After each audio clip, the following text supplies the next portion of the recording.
नमस्कार। एक नई सुबह की शुरुआत के साथ हम हाजिर हैं एक नए तेवर और एक नए क्लेवर के साथ नया सवेरा के इस खास अंक को लेकर। मैं हूं आपके साथ भावना नैयर और मेरे साथ है मेरे सहयोगी मुकुल।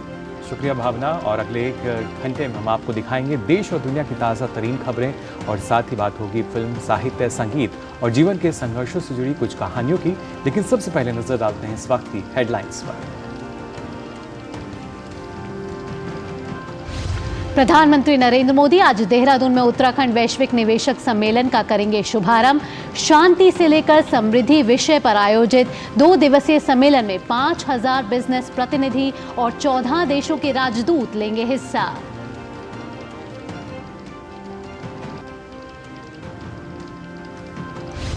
प्रधानमंत्री आज नई दिल्ली स्थित लाल किले में पहले भारतीय कला, वास्तुकला और डिजाइन द्विवार्षिक महोत्सव का करेंगे उद्घाटन। आत्मनिर्भर भारत डिजाइन केंद्र और विद्यार्थी समुन्नति महोत्सव का भी करेंगे उद्घाटन।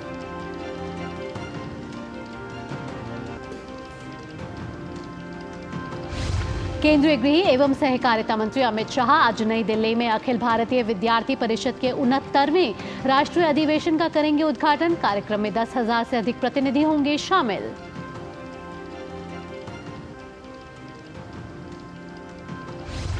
संसद में आज अहम विधायी कार्य सूचीबद्ध। लोकसभा में आज पोस्ट ऑफिस संशोधन विधेयक 2023 को चर्चा और पारित करने के लिए रखा जाएगा। तो टीएमसी सांसद महुआ मोइत्रा के मामले में आचार समिति की रिपोर्ट भी आज लोकसभा में रखी जाएगी।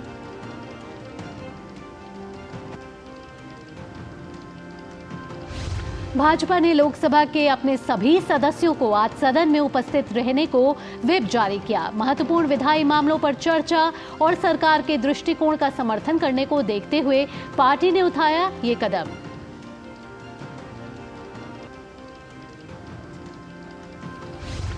मिजोरम पीपुल्स मूवमेंट के नेता लाल दोहोमा आज लेंगे मुख्यमंत्री पद की शपथ। शपथ ग्रहण समारोह सुबह 11 बजे आइजोल स्थित राजभवन में होगा।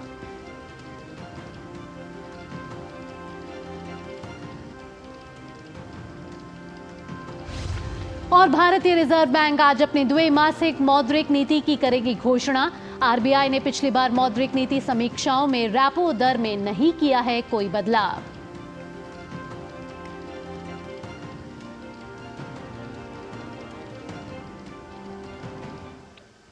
तो हेडलाइंस आपने जानी। नया सवेरा में सबसे पहले आइए देखते हैं देश भर की कुछ खास खबरें।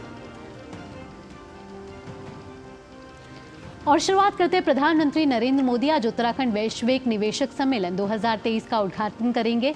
उत्तराखंड को निवेश के एक नए केंद्र के रूप में स्थापित करने की दिशा में आज से 2 दिवसीय शिखर सम्मेलन का आयोजन किया जा रहा है। प्रधानमंत्री नरेंद्र मोदी 8 दिसंबर को देहरादून में वैश्विक निवेशक सम्मेलन का उद्घाटन करेंगे। निवेशक सम्मेलन के पहले दिन 4 प्रमुख सत्र होंगे। उद्घाटन सत्र के दौरान देश के 6 प्रमुख उद्योगपतियों का भी संबोधन होगा, जो उत्तराखंड में निवेश की संभावनाओं के बारे में अपना विजन रखेंगे। आईएमए और वन अनुसंधान संस्थान के बीच करीब 1 किलोमीटर की दूरी तक मानव श्रृंखला के साथ सांस्कृतिक प्रस्तुतियों के बीच पीएम का स्वागत होगा। तकरीबन 5000 बिजनेस प्रतिनिधि समिट में प्रतिभाग करेंगे।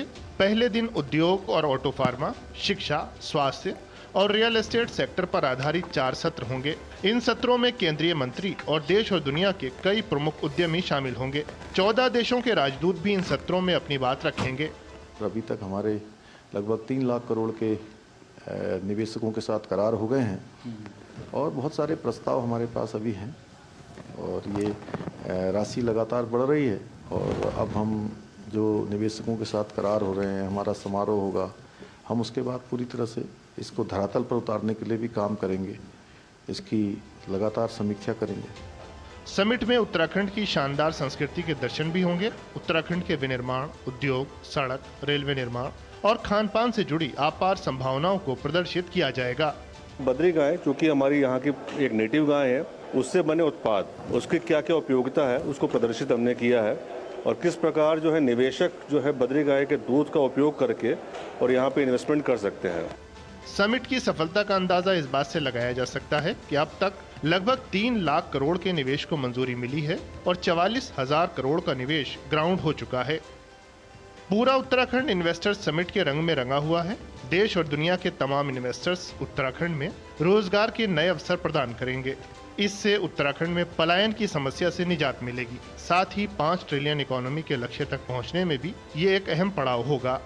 तो विश्व के निवेशकों के लिए डेस्टिनेशन उत्तराखंड यानी कि उत्तराखंड इन्वेस्टर्स समिट का ये मंच तैयार है। प्रधानमंत्री नरेंद्र मोदी तकरीबन 5000 से ज़्यादा बिजनेस रिप्रेजेंटेटिव और आम जनता को जो है वो यहाँ पर संबोधित करने वाले हैं। और इसकी सफलता इस बात से लगाई जा सकती है कि काफ़ी सारे संख्या में जो निवेशक हैं वो यहाँ पर आ रहे हैं और अब तक 3 लाख करोड़ से भी ज़्यादा का निवेश उत्तराखंड में आ चुका है। कैमरामैन जगमोहन के साथ चंद्रशेखर, डीडी न्यूज़, देहरादून। तो काफ़ी महत्वपूर्ण इस तरह के जो समिट हैं, बात उत्तराखंड की अगर की जाए, आज प्रधानमंत्री भी यहाँ पहुँच रहे हैं समिट में। और ताज़ा जानकारी के लिए रुक कर लेते हैं हमारे संवाददाता चंद्रशेखर जो हैं वो हमारे साथ जुड़ चुके हैं देहरादून से। चंद्रशेखर, जानना चाहेंगे आपसे, आज प्रधानमंत्री भी इस समिट में पहुँच रहे हैं, कितना खास और कितना महत्वपूर्ण है उत्तराखंड के लिए समिट?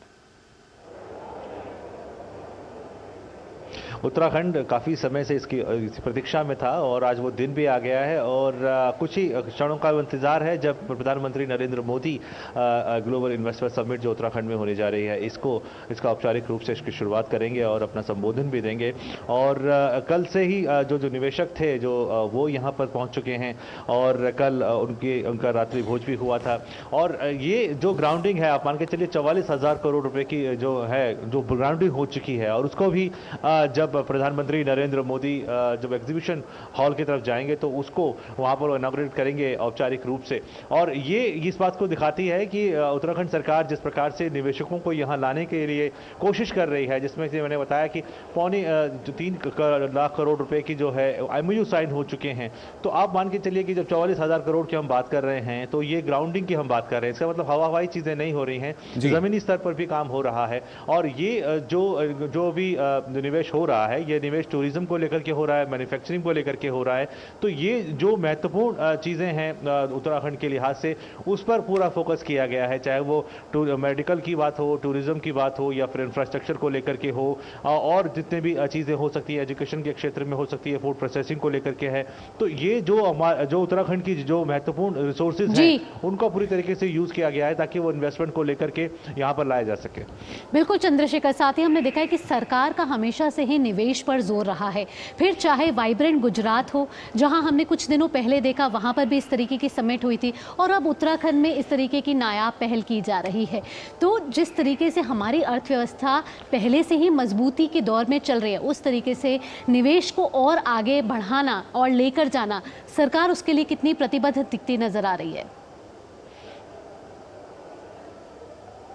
जी बिल्कुल। और मैं आपको ये भी कहूँ कि आपने वाइब्रेंट गुजरात की बात की और उसी से जुड़ा हुआ एक पड़ाव आप यहाँ मान सकते हैं, उत्तराखंड में शुरुआत मान सकते हैं, क्योंकि उससे काफ़ी सारे इनपुट्स यहाँ पर लिए गए हैं, काफ़ी कुछ सीखा गया है गुजरात से यहाँ पर। और जो प्रधानमंत्री नरेंद्र मोदी हैं वो भी लगातार इनपुट्स देते रहे हैं, लेते भी रहे हैं मुख्यमंत्री जो पुष्कर सिंह धामी से। और ये जो आपने बात की ना कि 5 ट्रिलियन इकोनॉमी की हम बात कर रहे हैं और 4th जो मकाम पर हम पहुँचने की कोशिश कर रहे हैं, उसमें एक बड़ा पड़ाव साबित हो सकता है, क्योंकि उत्तराखंड एक ऐसा राज्य है जिसके पास अपने पास पोटेंशियल बहुत ज्यादा है, चाहे वो विंड पावर की बात हो, सोलर पावर की बात हो या थर्मल पावर की बात हो, जलीय ऊर्जा की बात हो या फिर इंफ्रास्ट्रक्चर को लेकर के बात हो। तो ये एक ऐसा क्षेत्र रहा है जिसमें इन्वेस्टमेंट बहुत ज्यादा आ सकती है और अपनी पूरी क्षमताओं को यूज करने का प्रयास यहाँ पर जो है वो राज्य सरकार के द्वारा किया जा रहा है। न केवल देश में बल्कि विदेशों में जाकर के भी रोड शोज हुए हैं जहां पर इन्वेस्टर्स को लाने की कोशिश यहाँ पर की गई है और वो काफी सफल होते हुए भी दिखाई दे रहा है ग्राउंड पे। और उत्तराखंड के लिहाज से भी और देश के लिहाज से भी अगर यहाँ पर इन्वेस्टमेंट ज्यादा संख्या में आती है, तो आप मात्रा में आती है, तो आप मान सकते हैं कि ये जो 5 ट्रिलियन इकोनॉमी की हम बात कर रहे हैं वहां तक लक्ष्य को पहुंचना काफी आसान होता दिख रहा है। बिल्कुल चंद्रशेखर, और इसके साथ साथ जैसा हमने देखा था, वहाँ जायज़ा भी लिया था, जो अलग अलग क्षेत्रों के लिए पूरी तरीके की तैयारी की गई है, कृषि की बात की जाए, दूसरे क्षेत्रों की बात की जाए। और जैसा आपने कहा कि खासतौर से जब हम सोलर एनर्जी को देखते हैं तो वहाँ भी निवेश की जो उम्मीद है वो बढ़ सकती है। लेकिन जो अगर राज्य सरकार की हम बात करें, वो किस तरह की उम्मीद करके चल रही है कि कहाँ सबसे ज़्यादा जो निवेश है वो आ सकता है? अभी यहाँ पर जो एक पावर कॉन्क्लेव हुआ था और उस कॉन्क्लेव के अंदर भी 40,000 करोड़ रुपए का जो MOUs हैं वो साइन हुए थे। और ये जो एनर्जी सेक्टर है उसको ज़्यादा पुश करने की कोशिश की, क्योंकि जलीय संपदा यहाँ पर है, आपको जानते हैं। और इसके अलावा जो यहाँ पर जो स्थानीय जो उत्पाद हैं, चाहे वो खान पान को लेकर के हों या फिर यहाँ के जो पहनावे हैं उसको लेकर के हों, तो उसका भी पूरी तरीके से यहाँ पर यूज़ किया गया। मिलेट्स को लेकर के भी यहाँ पर मैंने देखा कि काफ़ी बड़ी संख्या में जो है वो यहाँ पर इन्वेस्टर्स आए हुए थे जो उनको आकर्षण का केंद्र बने हुए थे। यहाँ पर रुड़की जैसा IIT है जो कि कई सारे प्रोडक्ट्स वहाँ से वो मैन्युफैक्चरिंग के रूप में निकालता है, चाहे वो ड्रोन को लेकर के हो या फिर जितनी भी टेक्नोलॉजी है उसको लेकर के, तो उसकी तरफ भी निवेशकों का जोर है।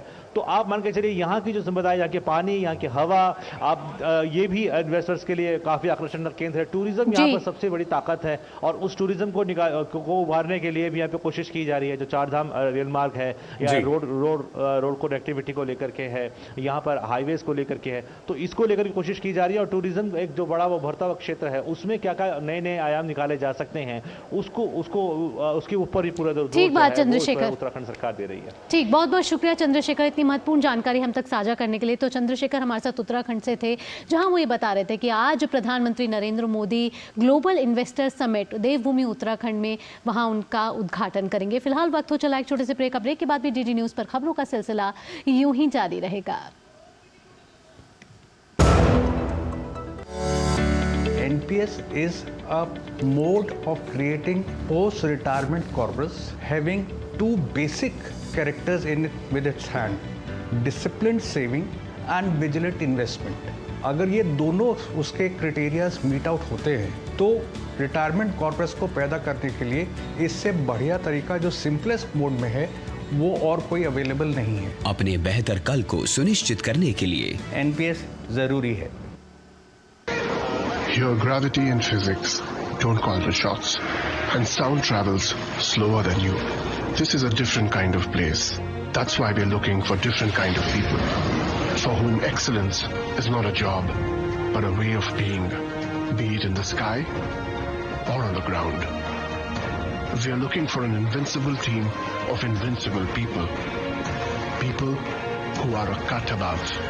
Join the Indian Air Force to be a cut above. अब क्या देख रहे हो पापा? तुम कहते हो ना कि स्टॉक मार्केट में बहुत सोच समझ कर इन्वेस्ट करना चाहिए, बस थोड़ा सा ज्ञान ले रहा हूँ। किससे? हर एक स्टॉक्स एक्सपर्ट है, मस्त एजुकेशनल वीडियोस बनाता है और अच्छी इन्वेस्टमेंट की टिप्स भी देता है। पापा इन वीडियोस पे ना जाएं, अपना रिसर्च खुद करें या सेबी रजिस्टर्ड इन्वेस्टमेंट एडवाइजर से संपर्क करें। एजुकेशन के नाम पर कुछ इन्फ्लुएंसर्स अक्सर इन्वेस्टर को मिसगाइड करते हैं, नुकसान आपका होगा। समझ कर इन्वेस्ट कर। मम्मी कॉलेज की क्रिकेट टीम में ना मेरा सिलेक्शन हो गया है। Very good. कॉलेज की टीम में तो आ गया, देश की टीम में रजिस्ट्रेशन कब करवा रहा है? वो कैसे? तुम वोटर बन के देश की टीम का हिस्सा बन सकते हो। देश का फॉर्म भरो, देश की टीम का हिस्सा बनो। वोट करना सिर्फ तुम्हारा अधिकार ही नहीं बल्कि तुम्हारा कर्तव्य भी है, समझे? जी हाँ, अगर आप भी 18 साल के हो रहे हैं तो आज ही वोटर हेल्पलाइन ऐप डाउनलोड करके वोटर लिस्ट में अपना नाम जुड़वा कर वोटर बने। और हाँ, एग्जिस्टिंग वोटर्स भी अपनी जानकारी वोटर लिस्ट में अपडेट करें, जिससे देश की टीम और मजबूत बने। वोटर लिस्ट में नाम मतलब देश के लिए वोट करने का अधिकार, यानी देश की टीम में रजिस्ट्रेशन। ब्रेक के बाद सभी का स्वागत है नया सवेरा में। आइए बढ़ते हैं अगली खबर की ओर। आपको बता दें, प्रधानमंत्री नरेंद्र मोदी आज नई दिल्ली में लाल किले में पहले भारतीय कला, वास्तुकला और डिजाइन द्विवार्षिक कार्यक्रम का उद्घाटन करेंगे। इस मौके पर पीएम लाल किले पर आत्मनिर्भर भारत डिजाइन केंद्र और विद्यार्थी सम्मोन्नति कार्यक्रम का भी उद्घाटन करेंगे। पेश है हमारे संवाददाता गिरीश निशाना की एक खास रिपोर्ट। प्रधानमंत्री नरेंद्र मोदी शुक्रवार को राजधानी दिल्ली के लाल किला में आयोजित होने वाले पहले भारतीय वास्तुकला और डिजाइन द्विवर्षीय कार्यक्रम यानी IAADBA 2023 का शुभारंभ करेंगे। इस दौरान पीएम मोदी आत्मनिर्भर भारत सेंटर फॉर डिजाइन और छात्र द्विवर्षीय समुन्नति का भी उद्घाटन करेंगे। IAADBA का आयोजन देश में एक प्रमुख वैश्विक सांस्कृतिक पहल को विकसित करने और संस्थागत बनाने की प्रधानमंत्री की सोच के अनुरूप किया जा रहा है। माननीय प्रधानमंत्री जी का कल्चरल स्पेसेस के बारे में जो विजन कोलकाता से 2020 में प्राप्त हुआ था, उसको ध्यान में रखते हुए माननीय प्रधानमंत्री जी के कर कमलों द्वारा जो है लाल किला नई दिल्ली में जो है संस्कृति मंत्रालय के द्वारा हमारा पहला एडिशन जो है वो India art architecture and design बिनाले का लॉन्च होने जा रहा है। बैरिक्स हैं A2, A1 और B4, उनमें 7 प्रकार के थीम्ड पेविलियंस हैं जिनको 7 बहुत ही माननीय हमारे क्यूरेटर्स हैं उन्होंने इसमें स्थापित किया है। हमारा ऐसा मानना है कि आर्ट, आर्किटेक्चर और डिज़ाइन के साथ आने से कला और संस्कृति का विस्तार होता है। प्लस जो हम बात करते हैं विरासत से विकास की, उसमें हमारा कलाकार, वास्तुशिल्प और डिज़ाइनर्स के जुड़ने से एक क्रिएटिव इकोनॉमी को बूस्ट मिलता है, उसका एनर्जाइजेशन होता है। IADBA के दौरान सप्ताह के प्रत्येक दिन अलग अलग थीम पर आधारित प्रदर्शनियां लगाई जाएंगी। इसमें पहले दिन जहां प्रवेश मार्ग का अनुष्ठान, भारत के द्वार, दूसरे दिन बागे बहार, ब्रह्मांड के समान बागीचे, भारत के उद्यान, तीसरे दिन संप्रभा समुदाय का संगम, भारत की बावलियां, चौथे दिन स्थापत्य, एंटी फ्रेजाइल एल्गोरिथम, भारत के मंदिर, पांचवें दिन विस्मय, क्रिएटिव क्रॉसओवर, स्वतंत्र भारत के वास्तुशिल्पीय चमत्कार, छठे दिन देशज भारत डिजाइन, स्वदेशी डिजाइन और सातवें दिन समत्व निर्मित को आकार देना, वास्तुकला में महिलाओं का कीर्तिगान शामिल रहेंगे।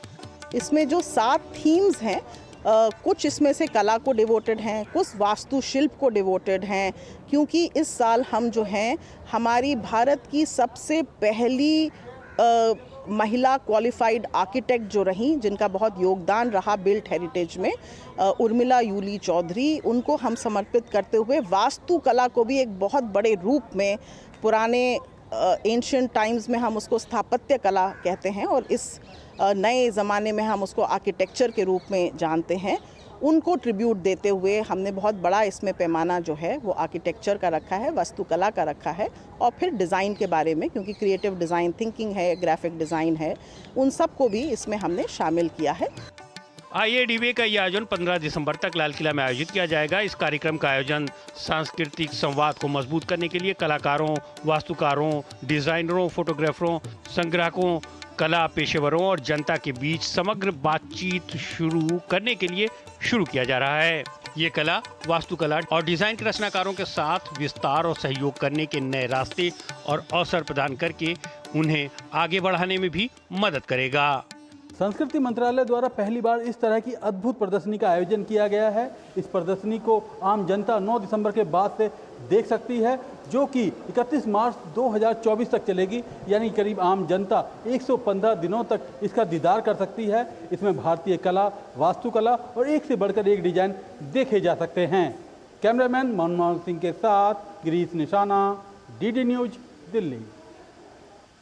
और आइए बढ़ते हैं अगली खबर की ओर। केंद्रीय गृह और सहकारिता मंत्री अमित शाह नई दिल्ली में आज अखिल भारतीय विद्यार्थी परिषद के 69वें राष्ट्रीय अधिवेशन का औपचारिक उद्घाटन करेंगे। विद्यार्थी परिषद ने अपने स्थापना के 75 साल पूरे किए हैं और ये छात्र संगठन का 69वां राष्ट्रीय अधिवेशन है। कल अखिल भारतीय विद्यार्थी परिषद के 4 दिवसीय राष्ट्रीय अधिवेशन का शुभारंभ बुराड़ी मैदान में ध्वजारोहण के साथ हुआ। राष्ट्रीय अधिवेशन में शिक्षा, पर्यावरण, खेल, कला, समसामयिक विषयों पर व्यापक चर्चा के बाद व्यवहारिक धरातल पर परिवर्तन करने के लिए दिशा भी तय की जाएगी। अधिवेशन में 10,000 से अधिक प्रतिनिधि भाग ले रहे हैं। और अब बात करते हैं संसद के शीतकालीन सत्र की, जिसका आज 5वां दिन है। लोकसभा में आज 2023 और 24 के लिए अनुदान की अनुपूरक मांगों और 2020 और 2021 के लिए अतिरिक्त अनुदान की मांगों को चर्चा और पारित करने के लिए सदन में रखा जाएगा। साथ ही वित्त मंत्री निर्मला सीतारमण विनियोग विधेयक 2023 संख्या 3 और विनियोग विधेयक 2023 संख्या 4 को भी चर्चा और पारित करने के लिए पेश करेंगी। इसके अलावा संचार मंत्री अश्विनी वैष्णव पोस्ट ऑफिस संशोधन विधेयक 2023 को भी चर्चा और पारित करने के लिए लोकसभा में रखेंगे। इसके साथ ही सांसद अपने प्राइवेट मेंबर बिल पेश करेंगे। वहीं उच्च सदन यानी राज्यसभा में आज विभिन्न मंत्रालयों से संबंधित समितियों की रिपोर्ट पटल पर रखी जाएगी। साथ ही उच्च सदन में भी सांसद अपने प्राइवेट मेंबर बिल पेश करेंगे।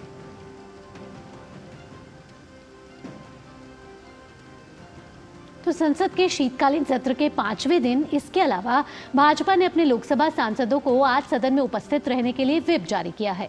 महत्वपूर्ण विधायी मामलों पर चर्चा और सरकार के दृष्टिकोण का समर्थन करने के लिए पार्टी ने व्हिप जारी किया है।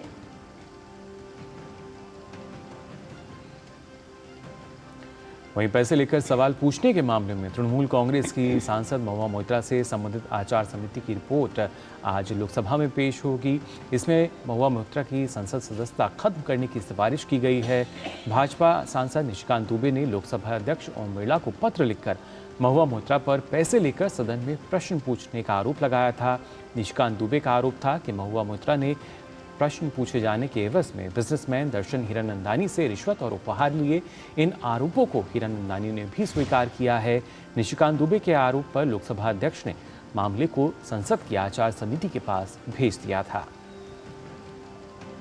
तो संसद के शीतकालीन सत्र का आज 5वां दिन है और हमारे संवाददाता राजेश राज हमसे जुड़ चुके हैं। राजेश, सुप्रभात। आज 5वां दिन है, कई अहम विधायी कामकाज जो है आज सूचीबद्ध है दोनों ही सदनों में, फिर चाहे वो कई विधेयक हों या फिर जो भाजपा ने व्हिप जारी किया हो या फिर आचार समिति जो महुआ मोइत्रा पर आज रिपोर्ट पेश कर सकती है। देखिए, बिल्कुल भावना, जो महुआ मोइत्रा पर आचार समिति की रिपोर्ट अगर लोकसभा में आ जाती है तो आज का दिन निश्चित तौर पर गहमा गहमी भरा हम कह सकते हैं। हालांकि यह पूरा सप्ताह जो है छिटपुट जो है विपक्ष के विरोध के बावजूद भी सदन की कार्रवाई लगभग हम कह सकते हैं कि ठीक ठाक तरीके से चली है और सरकार को कई विधेयकों को संसद से पारित कराने में कामयाबी भी हाथ लगी है। कल ही सेंट्रल यूनिवर्सिटी अमेंडमेंट बिल को शिक्षा मंत्री धर्मेंद्र प्रधान ने लोकसभा से पारित कराया और अब ये उम्मीद की जा रही है कि अगले हफ्ते जब संसद की कार्रवाई शुरू होगी तो सेंट्रल यूनिवर्सिटी अमेंडमेंट विधेयक को राज्यसभा में लाया जाएगा और राज्यसभा में आने के बाद उस विधेयक को पारित कराने में सरकार को कामयाबी अगर मिलती है तो कहीं ना कहीं जो एसटी से संबंधित जो यूनिवर्सिटीज हैं अनुसूचित जनजाति के लिए उसके बनने का रास्ता साफ हो जाएगा। आज आचार समिति की रिपोर्ट अगर लोकसभा में आती है भावना, तो निश्चित तौर पर हम कह सकते हैं कि विपक्ष का जो है वो रवैया हम कह सकते हैं कि थोड़ा निश्चित तौर पर विरोध स्वरूप वो नजर आएंगे और कहीं ना कहीं गहमा-गहमी भरा दिन होने की संभावना जताई जा सकती है। वैसे शुक्रवार का जो दिन है वो प्राइवेट मेंबर बिल के नाम होता है और हम जानते हैं कि पहले फर्स्ट हाफ में क्वेश्चन आवर 0 आवर चलने के बाद कहीं ना कहीं राज्यसभा की कार्रवाई जो है वो 2:30 बजे तक स्थगित होती है और उसके बाद जो निजी विधेयक है वो सदन के भीतर लेकर तमाम सदस्य आते हैं और अपने अपने विधेयकों को पेश करते हैं और उस पर कहीं ना कहीं रजामंदी करने की कोशिश जो है सदन के भीतर की जाती है। लोकसभा में भी यही आलम होता है। यानी आज कुल मिलाकर हम देखें तो प्राइवेट मेंबर बिल के नाम शुक्रवार का दिन होता है, लेकिन लोकसभा में निर्मला सीतारमण जो है वो विनियोग विधेयक जो है उस पर कहीं ना कहीं जो लिस्टेड जो तमाम विधायी कार्य है लोकसभा और राज्यसभा में उसको आगे बढ़ाने की कोशिश की जाएंगे। लेकिन आज तमाम लोगों की नजरें जो है वो टिकी रहेंगी महुआ मोइत्रा से संबंधित जो आचार समिति की रिपोर्ट है उस रिपोर्ट पर। बिल्कुल राजेश, और इसी रिपोर्ट में जब हमने देखा था कि जब आचार समिति के पास भी वो गई थी तो किस तरह का व्यवहार उनका रहा था, उसके बाद भी लगातार इस तरह की खबरें आई कि वहाँ पे उन्होंने सहयोग नहीं किया है।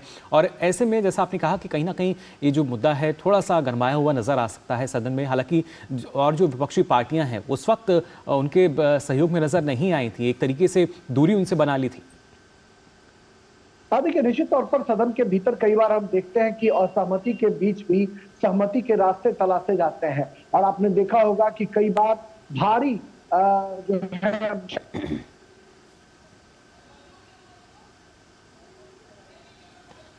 जी राजेश की आवाज़ हम तक पहुंच नहीं पा रही, लेकिन राजेश का कहना है कि आज का जो शीतकालीन सत्र का संसद के शीतकालीन सत्र का जो 5वां दिन है उसमें कई अहम विधायी कामकाज जो हैं वो सूचीबद्ध हैं और सबसे जो इम्पोर्टेंट है वो है आचार समिति। आज टीएमसी सांसद महुआ मोइत्रा पर अपनी रिपोर्ट सबमिट कर सकती है और राजेश हमारे साथ फिर से एक बार जुड़ गए हैं। राजेश, आप जानकारी दे रहे थे महुआ मोइत्रा से जुड़े मामले को लेकर। हाँ, मैं ये कह रहा था भावना कि कई बार संसद में असहमति के बीच सहमति के रास्ते तलाशे जाते हैं और लोकतंत्र में विरोध करने का जो तरीका है वह एक निर्धारित किया गया है। संविधान में हमें यह अधिकार दिए गए हैं, अभिव्यक्ति की स्वतंत्रता हमें है और हम अपनी बात को लोकतांत्रिक तरीके से सदन के भीतर रखते हैं। लेकिन कई बार संसदों का जो आचरण है वो लोकतंत्र में मर्यादा के विरुद्ध दिखाई पड़ता है और इसकी वजह से हमने देखा है कि बीते वर्षों में कई वर्षों से सदन के भीतर लगातार अवरोध देखने को मिला है और कई तरह की कार्रवाइयां जो है लोकसभा और राज्यसभा के भीतर जो है वो देखने को मिला है। आपने देखा कि पहले संजय सिंह के मामले में, चाहे राघव चड्ढा के मामले में, यहाँ तक कि अधीर रंजन चौधरी पर भी कहीं ना कहीं आपत्तिजनक शब्दों के प्रयोग को लेकर उनको भी बैन करने की बात हुई थी और जो आम आदमी पार्टी के सांसद पंजाब से चुनकर आए थे उनको भी सदन से बाहर रास्ता दिखाया गया था कागज फाड़ने को लेकर। तो सदन के भीतर तख्तियां लहराना, सदन के भीतर प्लेकार्ड्स लेकर आना, अखबारों की प्रतियां लहराना, यह संसदीय मर्यादा के विरुद्ध है। और जब हम सवाल पूछने के लिए अधिकृत हैं तो सवाल पूछने का तरीका हमारा जो है वो लोकतांत्रिक होना चाहिए। ठीक राजेश, राजेश यहाँ मैं एक और बात पूछना चाहूंगी। राजेश यहाँ मैं एक और बात पूछना चाहूंगी कि अगर आचार समिति की आज रिपोर्ट पेश की जाती है और वो कहीं ना कहीं महुआ मोइत्रा के समर्थन में नहीं आती है तो क्या उनकी संसद की सदस्यता पर कोई असर पड़ सकता है?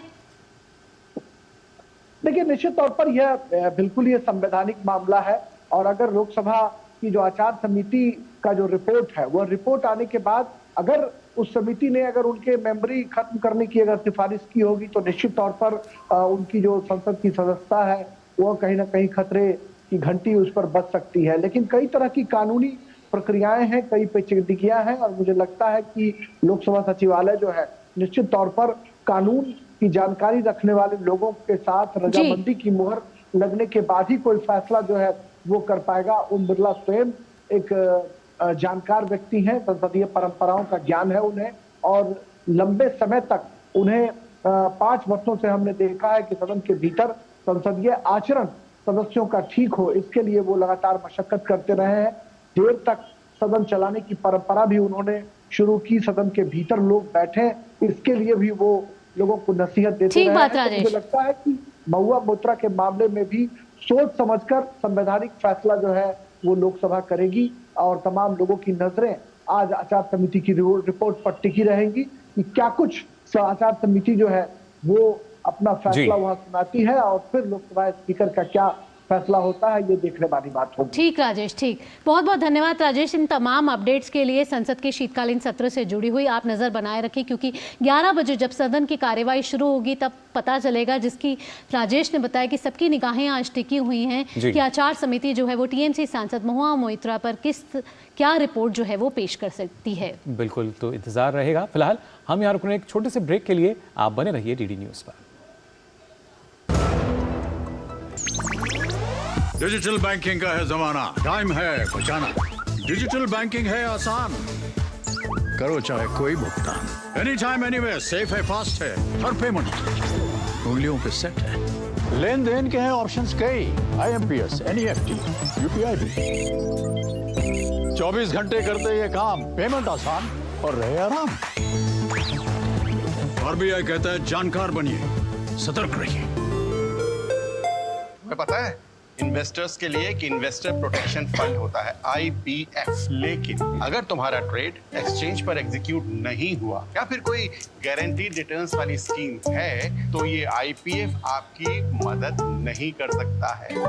और अगर आपका ब्रोकर ही डिफॉल्टर बन जाए तो फिर IPF आपको कॉम्पेंसेशन दिला सकता है। कहाँ से सीखा? NSE की साइट पर। सोच कर समझ कर इन्वेस्ट कर। माँ, ये खीर किसके लिए? आज तेरे दादाजी का जन्मदिन है, उनके लिए। तो मैं दादाजी को क्या दूँ? अपना मोबाइल फोन देना। ये क्या कर रही है? दादाजी के लिए आयुष्मान कार्ड बना रही हूँ। घर बैठे? हाँ। आयुष्मान ऐप पर जाकर अपना या परिवार के सदस्य का नाम लाभार्थी सूची में ढूंढें, आधार, OTP या फेस ऑथ द्वारा ऑथेंटिकेट करें, डिटेल्स भरें, अब मोबाइल से फोटो खींचकर अपलोड करें। दादाजी, ये लीजिए अपना आयुष्मान कार्ड। ये उपहार तो जीवन भर काम आएगा। और एक प्रकार से PM जय अब गरीबों की जय बन गई है। 5 लाख तक के मुफ्त उपचार की गारंटी। स्वास्थ्य का वरदान आयुष्मान। रिटायरमेंट पे कोई सोचता ही नहीं है, सोचता कभी 50 की उम्र में आकर। और एक ऐसा तबका जो रिटायरमेंट के बारे में आज भी बिल्कुल नहीं सोचता, वो है औरतें। औरतें कमा के भी वल्नरेबल हैं, पैसा कमाती हैं, घर पे दे देती हैं और एक एक रुपए को मांगती हैं। सो एनपीएस एक इक्वालिटी ला रहा है कि भाई चाहे वो आदमी है, चाहे वो औरत है, चाहे वो ट्रांसजेंडर है, चाहे वो अदर जेंडर है, हम सब एक बराबर प्लेटफॉर्म पे हैं। अपने बेहतर कल को सुनिश्चित करने के लिए एनपीएस जरूरी है।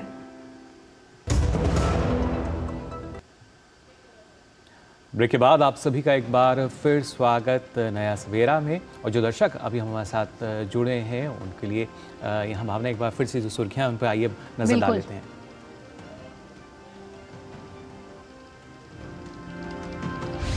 प्रधानमंत्री नरेंद्र मोदी आज देहरादून में उत्तराखंड वैश्विक निवेशक सम्मेलन का करेंगे शुभारंभ। शांति से लेकर समृद्धि विषय पर आयोजित 2 दिवसीय सम्मेलन में 5000 बिजनेस प्रतिनिधि और 14 देशों के राजदूत लेंगे हिस्सा।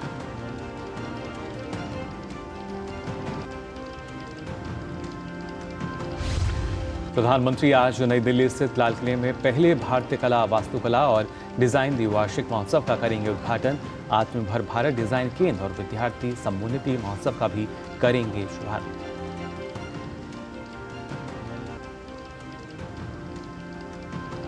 केंद्रीय गृह और सहकारिता मंत्री अमित शाह आज नई दिल्ली में अखिल भारतीय विद्यार्थी परिषद के 69वें राष्ट्रीय अधिवेशन का करेंगे उद्घाटन। कार्यक्रम में 10,000 से अधिक प्रतिनिधि होंगे शामिल।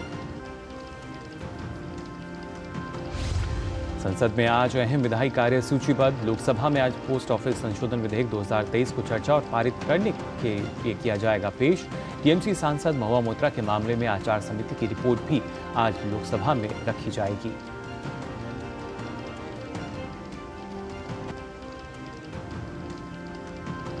भाजपा ने लोकसभा के अपने सभी सदस्यों को आज सदन में उपस्थित रहने को व्हिप जारी किया है। महत्वपूर्ण विधायी मामलों पर चर्चा और सरकार के दृष्टिकोण का समर्थन देखते हुए पार्टी ने ये उठाया है कदम।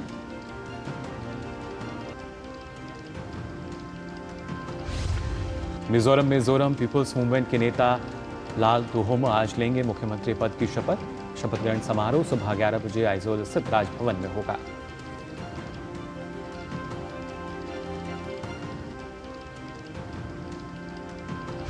और भारतीय रिजर्व बैंक आज अपनी द्विमासिक मौद्रिक नीति की करेगी घोषणा। आरबीआई ने पिछली 4 मौद्रिक नीति समीक्षाओं में रेपो दर में नहीं किया है कोई बदलाव।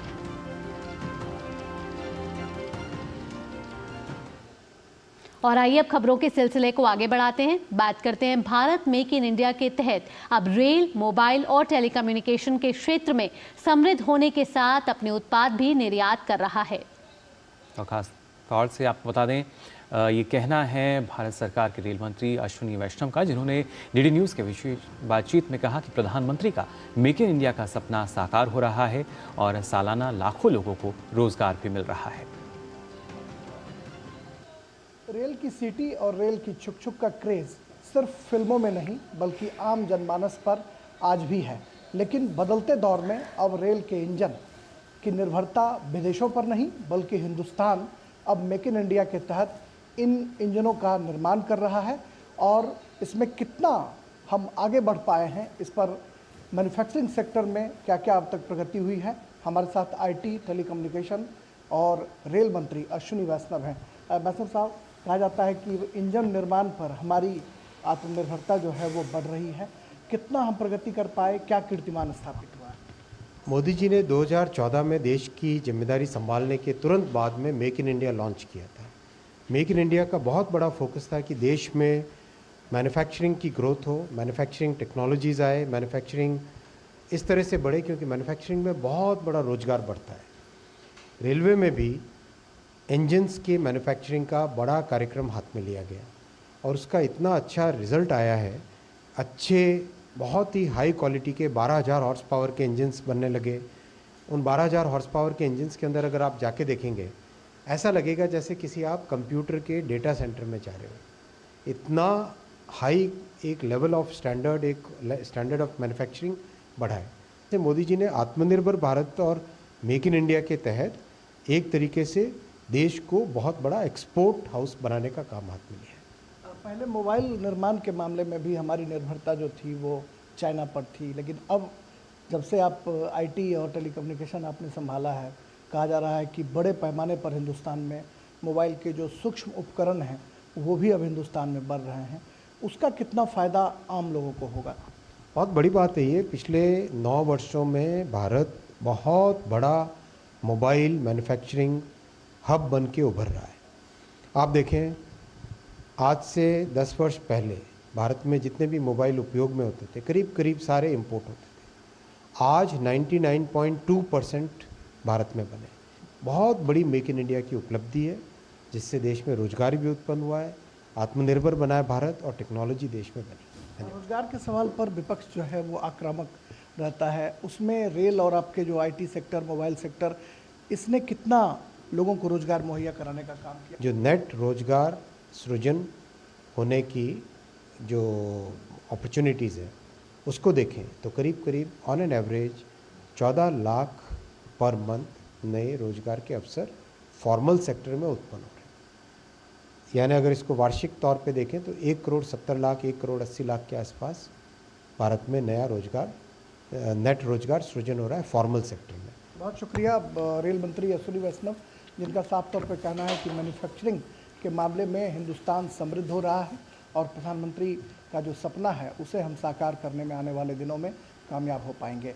कैमरामैन कुमार दत्ता के साथ मैं राजेश राज, डीडी न्यूज़ के लिए। रेल मंत्री अश्विनी वैष्णव ने अहमदाबाद में Sabarmati multi modal transport hub में निर्मित भारत की पहली बुलेट ट्रेन टर्मिनल के वीडियो सोशल मीडिया पर साझा किया। Mumbai Ahmedabad high speed rail corridor पर काफ़ी तेज़ी से काम चल रहा है। भारत की पहली बुलेट ट्रेन अगस्त 2026 में चलने का अनुमान है।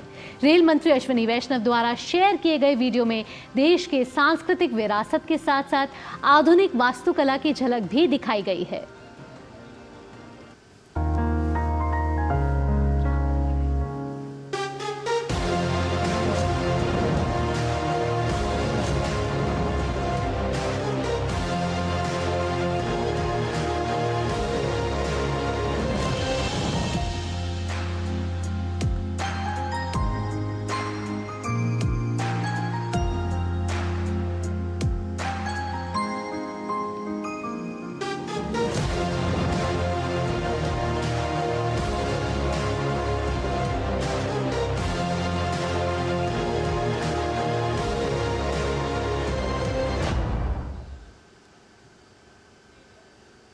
बात करते हैं मिजोरम की, जहां जोरम पीपल्स मूवमेंट JDPM के नेता लाल दुहोमा आज मुख्यमंत्री पद की शपथ लेंगे। शपथ ग्रहण समारोह सुबह 11 बजे आइजोल सिटी में राजभवन में होगा। पूर्व IPS अधिकारी लाल दुहोमा 80 के दशक की शुरुआत में उन्होंने राजनीतिक करियर शुरू किया था। वे 1984 में लोकसभा सांसद भी बने थे। उन्होंने अपने राजनीतिक सफर में लगभग 40 वर्षों तक कई उतार चढ़ाव देखे हैं। शपथ ग्रहण समारोह के बाद लाल दुहोमा नई कलफुम थार सरकार के पहले 100 दिनों के कार्यक्रम की घोषणा भी करेंगे। और अब बात करते हैं अयोध्या में भगवान श्री राम लल्ला के प्राण प्रतिष्ठा का सभी भक्तों को बेसब्री से इंतजार है। इसको लेकर लोगों में गजब का उत्साह देखने को मिल रहा है। इसी कड़ी में प्राण प्रतिष्ठा के धार्मिक अनुष्ठान के लिए राजस्थान के जोधपुर से देसी गाय का शुद्ध 600 किलो घी अयोध्या आया है। ये देसी घी राम मंदिर में अखंड ज्योति में भी उपयोग किया जाएगा। आगामी 22 जनवरी को भगवान श्री राम लल्ला के प्राण प्रतिष्ठा को लेकर जहां संपूर्ण विश्व के सनातन धर्मावलंबी खासा उत्साह में हैं, तो वहां भगवान राम लल्ला को लोग सोने, चांदी और धन के अलावा तरह तरह की वस्तु भी भेंट कर रहे हैं। इसी क्रम में भगवान के प्राण प्रतिष्ठा के धार्मिक अनुष्ठान के लिए राजस्थान के जोधपुर से 108 कलश में देसी गाय का शुद्ध 600 किलो घी लाया गया है, जो राम मंदिर में गर्भगृह में श्री राम अखंड ज्योति और इसके साथ ही राम लल्ला के प्राण प्रतिष्ठा के मौके पर होने वाले धार्मिक अनुष्ठान में उपयोग किया जाएगा। जिन संत महापुरुष के संकल्प से ये गोघृत यहाँ आया है तो उनको तो कृतज्ञता व्यक्त करता ही हूँ। मैं जोधपुर की धरती को एक और प्रणाम करता हूँ। जोधपुर की पावन धरती से गौ माता का घृत बहुत बड़ी मात्रा में भगवान श्री राम की सेवा के लिए पहुंचाया गया। धन्य है वे लोग जो लोग इतनी श्रद्धा के साथ इस शुद्ध गोघृत को, जिसको कि आयुर्वेद ने आयुष्य का परम विकल्प माना है और इससे अधिक पवित्र कुछ भी नहीं माना गया है, वो गौ माता का घृत राजस्थान की वीरों की धरती से यहाँ पर भगवान श्री राम की सेवा में आकर के पहुँचा है। भगवान श्री राम की ज्योति इस घृत से जलनी चाहिए जो नंदादीप के रूप में गर्भगृह में जलती है। राजस्थान के जोधपुर में 600 किलोग्राम घी लाने वाले सांदीपनी जी महाराज बताते हैं कि वे 27 नवंबर को घृत पद यात्रा लेकर निकले थे और प्रभु श्री राम की नगरी अयोध्या में पहुंचकर ट्रस्ट के पदाधिकारी से मिलकर उन्हें सौंपा गया। इतना ही नहीं, यह घी 9 सालों से एकत्रित किया जा रहा है। 27 नवंबर को प्रातः काल निकली और इन कलशों के अंदर 108 कलश हैं, रथों के अंदर 108 कलश हैं, जिसमें 600 किलो घी है और भगवान श्री राम के कार्य में यह घृत 9 साल से एकत्रित हो रहा है। गौ माता की सेवा, गौ माता की रक्षा और उनकी कृपा से हमारे भाग्य में आज राम मंदिर के कार्य में घृत लिखा गया है कि राजस्थान की पावन भूमि से भगवान श्री राम के कार्य में घी एकत्रित हुआ है और काम आ रहा है। जोधपुर से आए बैलों वाले रथों ने अपने साथ गाय के घी से भरे कलश लेकर अयोध्या की परिक्रमा भी की। अयोध्या में श्री रामलल्ला के प्राण प्रतिष्ठा का सबको बेसब्री से इंतजार है। प्राण प्रतिष्ठा के लिए देश ही नहीं, विदेश से भी सामग्री लाई जा रही है। कंबोडिया से हल्दी लाई गई है। इन सभी वस्तुओं का रामलल्ला के प्राण प्रतिष्ठा के मौके पर होने वाले धार्मिक अनुष्ठान में उपयोग किया जाएगा। Bureau report, DD news. और आइए बात करते हैं वायु गुणवत्ता की। राजधानी दिल्ली में वायु की गुणवत्ता लगातार खराब बनी हुई है। दिल्ली में आज भी वायु गुणवत्ता सूचकांक खराब श्रेणी में दर्ज किया गया। दिल्ली का AQI 300 के पार रहा, वहीं PM10 का स्तर 227 और PM 2.5 का स्तर 322 दर्ज किया गया। प्रदूषित हवा में लोगों को सांस लेना मुश्किल हो गया है। इस बीच मौसम विभाग ने सुबह के समय हल्का कोहरा रहने की संभावना भी जताई है। भक्त और भगवान के बीच में आस्था की डोर भावना से ही बनी होती है और इसी भावना की वजह से ही भक्त अपने आप को भगवान से जोड़ पाते हैं। इसी भक्ति को दर्शाने के लिए बढ़ती ठंड के बीच भक्तों ने अपने भगवान को ऊनी वस्त्र पहनाना शुरू कर दिया है। मध्य प्रदेश के भोपाल में संकट मोचन मंदिर में भगवान की सभी मूर्तियों को गर्म कपड़े पहनाए गए हैं।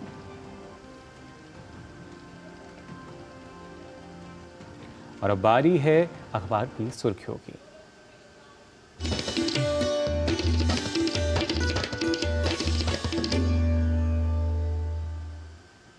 और डीडी न्यूज़ रूम से हमारी सहयोगी संध्या मौजूद हैं।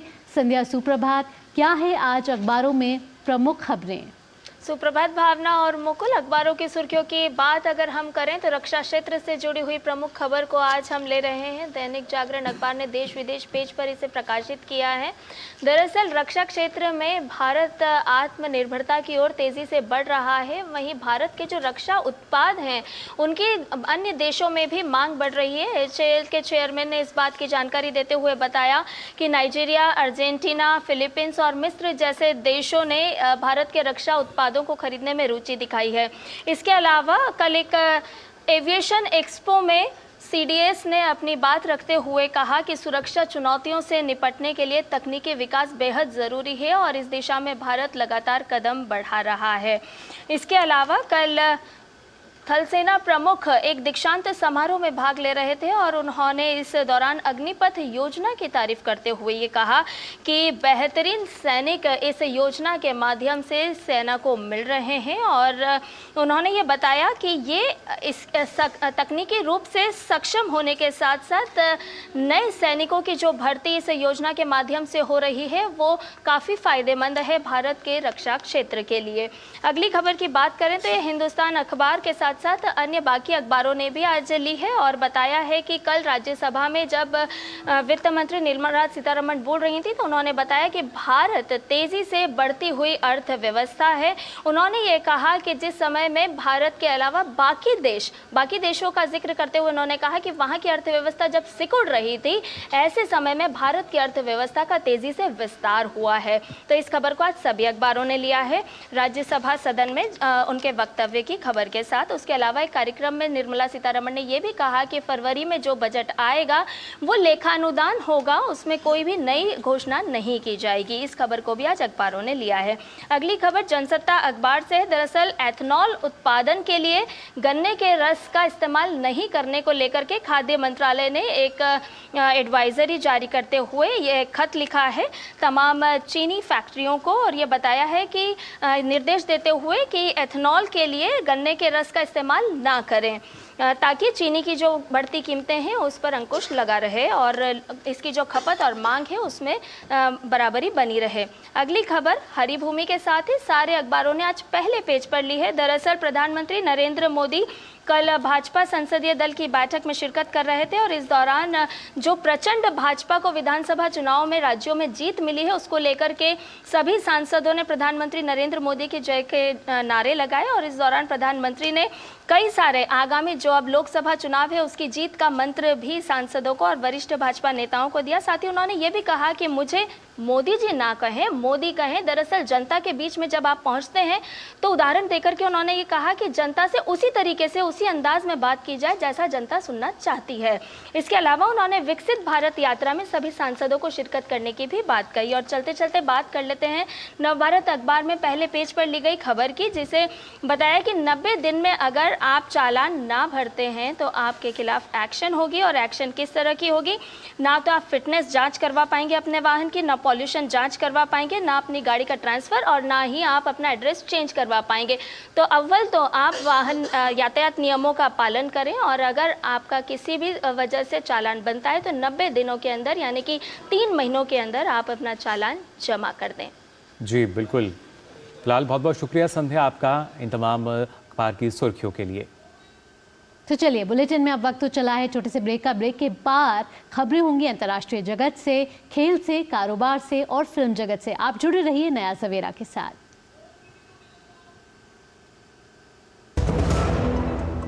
अब क्या देख रहे हो पापा? तुम कहते हो ना कि स्टॉक मार्केट में बहुत सोच समझकर इन्वेस्ट करना चाहिए, बस थोड़ा सा ज्ञान ले रहा हूँ। किससे? हर एक स्टॉक्स एक्सपर्ट है, मस्त एजुकेशनल वीडियोस बनाता है और अच्छी इन्वेस्टमेंट की टिप्स भी देता है। पापा इन वीडियोस पे ना जाएं, अपना रिसर्च खुद करें या सेबी रजिस्टर्ड इन्वेस्टमेंट एडवाइजर से संपर्क करें। एजुकेशन के नाम पर कुछ इन्फ्लुएंसर्स अक्सर इन्वेस्टर को मिसगाइड करते हैं, नुकसान आपका होगा। सोच कर समझ कर इन्वेस्ट कर।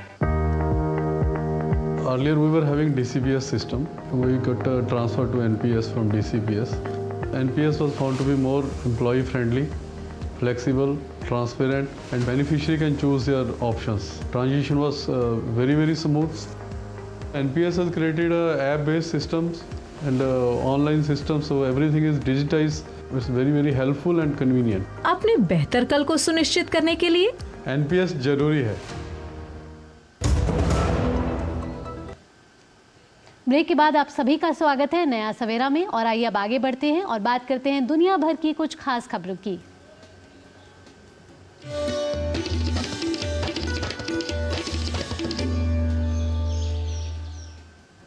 मेक्सिको में भूकंप के तेज झटके महसूस किए गए। राष्ट्रीय भूकंप विज्ञान संस्थान के अनुसार भूकंप की तीव्रता 5.8 मापी गई। भूकंप के जोरदार झटकों से कई इमारतें हिल गईं। राजधानी में भूकंप के अलार्म बजाए गए जिससे लोग अपने कार्यालय और घरों से बाहर निकल आए।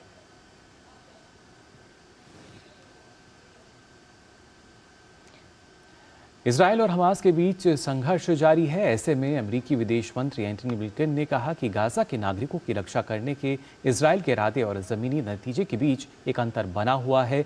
उन्होंने कहा कि अमेरिका इजरायल से गाजा के नागरिकों की सुरक्षा के बारे में नियमित आधार पर बातचीत कर रहा है। ब्लिंकन ने कहा कि नागरिकों को नुकसान से बचने और उनके भोजन, दवा और पानी की आपूर्ति सुनिश्चित करने के लिए ठोस कदम उठाए जाएं। और आइए अब बात करते हैं कारोबार जगत की।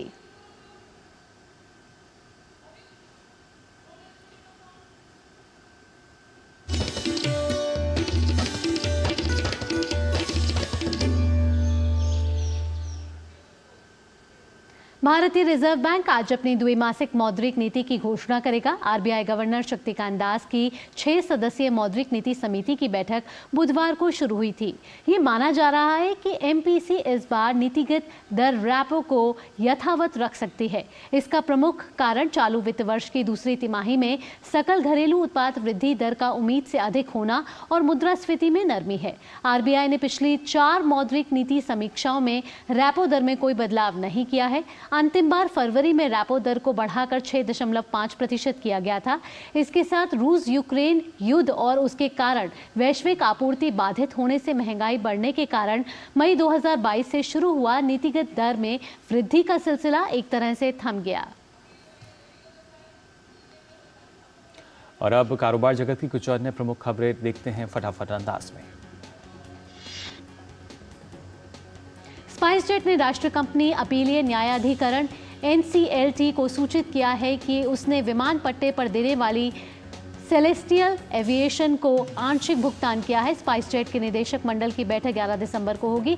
बैठक के दौरान तरजीह आधार पर कोष जुटाने के विभिन्न विकल्पों पर विचार किया जाएगा। वैश्विक निजी इक्विटी कंपनी वॉरबर्ग पिंकस के सहयोग डिसाइड इन्वेस्टमेंट ने आईडीएफसी फर्स्ट बैंक में अपनी पूरी 1.3% हिस्सेदारी बेच दी है। खरीदारों में अमेरिकी स्थित जीक्यूसी पार्टनर्स भी शामिल थी, जिसने 1,527 करोड़ रुपए के शेयर खरीदे। सरकारी स्वामित्व वाली भारतीय जीवन बीमा निगम का बाजार पूंजीकरण कारोबारी सत्र के दौरान 5 लाख करोड़ रुपए के पार निकल गया। आखिरी बंद भाव पर बीमा कंपनी का मूल्यांकन 4.97 लाख करोड़ रुपए रहा, जो उसे देश की 10वीं सबसे मूल्यवान कंपनी बनाता है। अमेरिका की चिप निर्माता माइक्रॉन टेक्नोलॉजी को उम्मीद है कि मेमोरी की खपत बढ़ने से अगले कुछ साल में भारत में और वैश्विक स्तर पर सेमीकंडक्टर की मांग में खासा इजाफा होगा। इसे मुख्य रूप से आर्टिफिशियल इंटेलिजेंस जैसी प्रौद्योगिकियों के उपभोक्ताओं के अनुकूल होने से बढ़ावा मिल रहा है। अपने वाणिज्यिक वाहन ग्राहकों को डिजिटल वित्त पोषण समाधान मुहैया कराने के लिए टाटा मोटर्स ने एचडीएफसी बैंक के साथ साझेदारी की घोषणा की है। दोनों कंपनियों ने इस संबंध में एक समझौता ज्ञापन पर हस्ताक्षर किए हैं। और आइए अब खबरें देखते हैं खेल जगत से।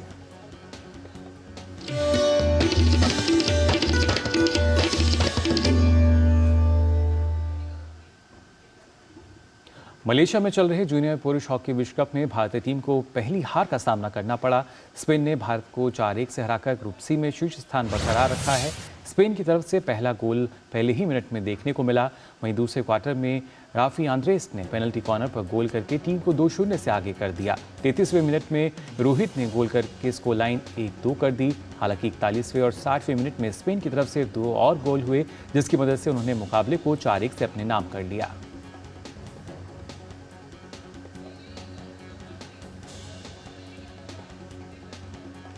और अब खबरें सिने जगत से फटाफट अंदाज में।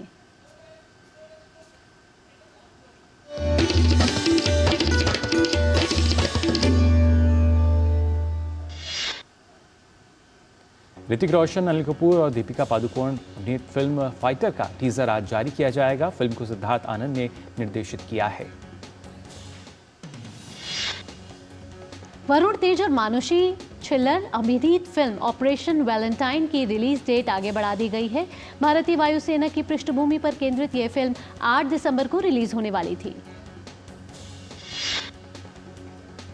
फिल्म एनिमल में अपनी बेहतरीन अदाकारी से सबको हैरान करने वाली अभिनेत्री तृप्ति डिमरी ने IMDb की लोकप्रिय भारतीय हस्तियों की साप्ताहिक सूची में टॉप 2 स्थान हासिल किया है। रिचा चड्ढा और अली फैजल के पुशिंग बटन स्टूडियोज द्वारा निर्मित गर्ल्स विल बी गर्ल्स प्रतिष्ठित सन डांस फिल्म फेस्टिवल में प्रीमियर के लिए चुनी गई है। रणबीर कपूर और बॉबी देओल की फिल्म एनिमल की दुनिया भर की सिल्वर स्क्रीन्स पर जलवा कायम है। रिलीज के महज 1 सप्ताह में ही फिल्म 500 करोड़ रुपए का वर्ल्ड वाइड कलेक्शन कर चुकी है। हिंदी सिनेमा के दिग्गज अभिनेता मनोज वाजपेयी की फिल्म जोरम आज रिलीज होगी। रिलीज से पहले ही फिल्म आलोचक मनोज वाजपेयी की अभिनय और फिल्म की जमकर सराहना करते नजर आ रहे हैं। अभिनेत्री उर्वशी रौतेला जल्द ही निर्देशक नंदामूरी बालकृष्णा की आगामी फिल्म NDK सुनो में मुख्य भूमिका में नजर आएंगी। फिल्म की शूटिंग शुरू हो चुकी है। अभिषेक बैनर्जी की थ्रिलर फिल्म स्टोलन के हाथ एक और बड़ी उपलब्धि लग गई है। लंदन फिल्म फेस्टिवल के बाद अब फिल्म को अंतर्राष्ट्रीय फिल्म महोत्सव केरल में भी प्रदर्शित किया जाएगा।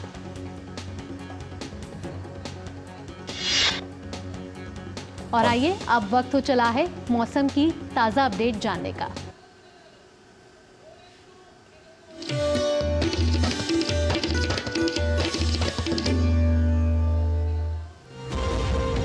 मौसम विभाग के मुताबिक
तो नया सवेरा के आज के इस अंक में बस इतना ही।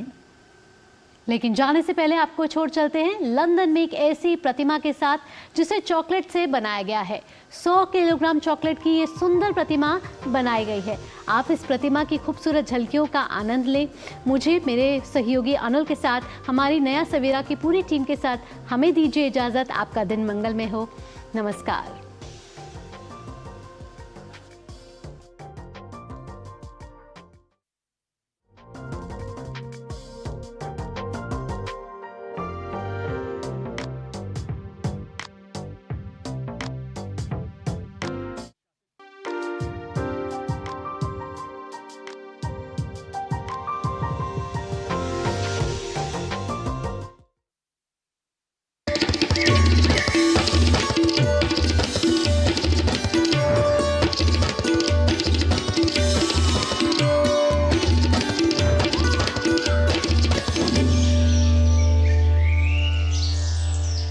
नया सवेरा के प्रायोजक थे वंडर सीमेंट इस्तेमाल कीजिए, फर्क नजर आएगा।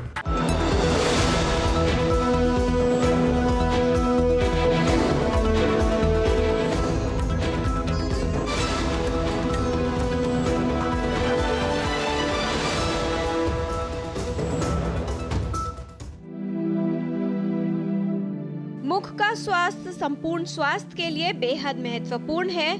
दांतों की समस्याओं से बचाव के लिए जरूरी है दांतों को सही ढंग से साफ करना। दांतों की सफाई के लिए सही ब्रश का चुनाव आवश्यक है। दांत साफ करने के लिए मुलायम ब्रिसल्स वाले ब्रश का प्रयोग करना चाहिए और हर 3 या 4 महीने बाद या फिर जब ब्रश के ब्रिसल्स खराब हो जाएं, तो उसे बदल देना चाहिए। यदि मुख का स्वास्थ्य ठीक ना हो और व्यक्ति को किसी तरह की बीमारी हो जाए तो इससे दांतों की समस्याएं तो हो ही सकती हैं, साथ ही कई अन्य बीमारियों का खतरा भी बढ़ जाता है। डेंटल डिजीजेस लोगों की जीवन में बहुत ज़्यादा नेगेटिव इम्पैक्ट करती हैं। दर्द होता है, दांत गिर जाते हैं, इन्फेक्शंस हो जाते हैं और दांतों के इन्फेक्शन से और बहुत कॉम्प्लिकेशंस हो जाते हैं। अनहेल्दी माउथ को शरीर की बाकी बीमारियों से भी जोड़ा गया है। मुख के स्वास्थ्य का संबंध हृदय रोग से भी देखा गया है। मुख का स्वास्थ्य ठीक न होने पर यदि व्यक्ति रोगग्रस्त हो जाए तो उसकी कार्य क्षमता पर प्रभाव पड़ता है, साथ ही उसका जीवन भी प्रभावित होता है। दांतों की अच्छी सेहत जीवन के हर मोड़ पर चाहिए, बच्चों को, वयस्कों को और इवन हमारे जो बुजुर्ग हैं उनको। इसलिए शुगर का कम इस्तेमाल करें, शुगर, खास तौर से वो शुगर के प्रोडक्ट्स जो चिपचिपे हैं और जो घुले हुए हैं, एरिएटेड ड्रिंक्स हैं जैसा कि, और तंबाकू, बीटल नट जिसको हम सुपारी बोलते हैं, और अल्कोहल, ये तीनों मिला के बहुत ज़्यादा डेडली कॉम्बिनेशन है ओरल कैंसर कॉज करने के लिए। इनको अवॉइड करें। खाना खाने के बाद जो हमारी एक हैबिट है हमारे देश में कुल्ला करने की, बहुत अच्छी हैबिट है, उसको ना छोड़ें। और इसके साथ साथ दिन में 2 बार 2 मिनट के लिए ब्रश जरूर करें। मुख का स्वास्थ्य बहुत ही महत्वपूर्ण है, इसलिए अपने मुख के स्वास्थ्य की ठीक देखभाल करें, जिससे मुख के स्वास्थ्य के साथ साथ आपका संपूर्ण स्वास्थ्य भी ठीक रहे। किरण भारद्वाज, डीडी न्यूज।